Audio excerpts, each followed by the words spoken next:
खरेदी करू नका, त्याची ताकद वाढतीये.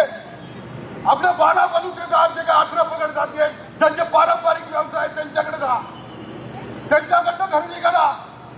या परिसरामध्ये जेवढं मार्केट आहे त्या मार्केटमध्ये जो जो हिंदू आहे त्याच्या दुकानात जाऊन खरेदी करा. त्यांची आर्थिक कुवत जी आहे, जी ताकद आहे ती संपून टाका.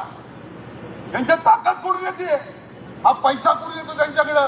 तुमच्या माझ्यासारख्या हिंदू कुटुंबाच्या खिशात येतोय, परिवाराच्या खिशात येतोय, त्यांच्या कमाईत येतोय.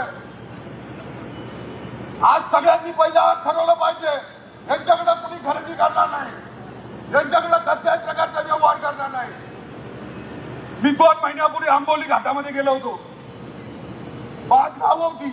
त्यांनी सकल हिंदू मोर्चाच्या ठिकाणी सकल हिंदू समाजाचा मोर्चा ठेवला होता. त्या 5 गावांमध्ये 5 गावांचे सरपंच, संपूर्ण ग्रामपंचायतीचे लोक त्या ठिकाणी ग्रामसभेसाठी उपस्थित होते. त्या 5 गावातल्या सरपंचांनी ठराव केला, आमच्या 5 गावातली 1 इंच सुद्धा जागा या लांड्याला देणार नाही.